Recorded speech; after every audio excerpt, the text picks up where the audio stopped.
देखिए, सबसे पहले तो मैं अपनी पार्टी का अभिनंदन करता हूँ।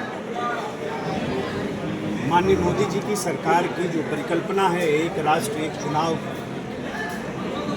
उस पर पार्टी ने आम जनता के बीच में जाने का, इस विषय को रखने का और आम जनता से रायशुमारी करने का जो कार्यक्रम पार्टी ने हम लोगों को दिया है, बहुत ही अच्छा कार्यक्रम है। हम लोग तो गांव में भी जा रहे हैं, छोटी छोटी बैठकें भी कर रहे हैं।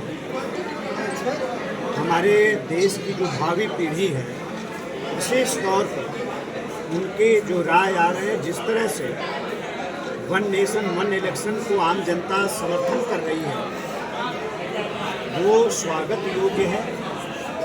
और माननीय प्रधानमंत्री जी की सरकार का हम लोग अभिनंदन करना चाहते हैं कि जिस पारदर्शी तरीके से और देश की संसद की इजाज़त के बाद भी जेपीसी का गठन करना, मैं समझता हूं कि ये लोकतंत्र के प्रति जो सरकार की का समर्पण है, वो मैं समझता हूं उसको प्रमाणित करने वाला ये काम है और बहुत अच्छा विषय है। एक नई परिपाटी आप सब लोगों को देखने को, नई परंपरा देखने को आप लोगों को मिल रही है।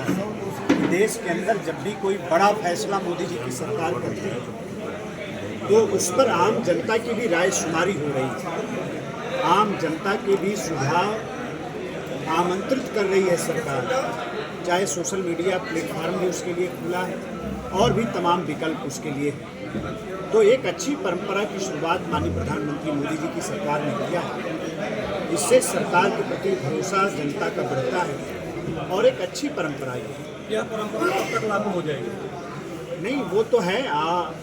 अभी जेपीसी का जो गठन है और आप सब लोग जानते हैं कि अगला जब चुनाव आएगा लोकसभा का, तो अभी तक जो बातें हैं कि उस समय प्रस्तावित है कि देश के अंदर सभी विधानसभाओं के और लोकसभा के चुनाव एक साथ कराए जाएं और ये भी है कि जनता का उसमें समर्थन हो, राजनीतिक दलों का उसमें समर्थन हो।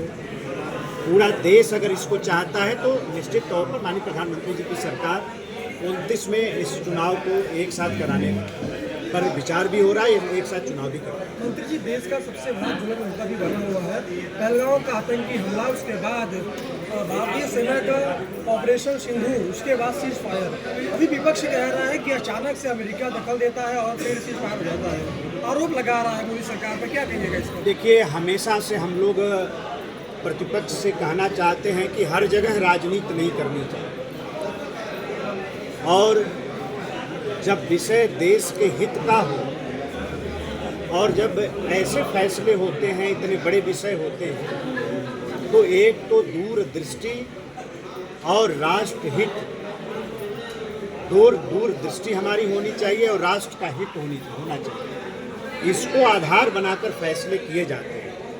आज पूरी देश की जनता का भरोसा, विश्वास मोदी जी की सरकार के साथ है।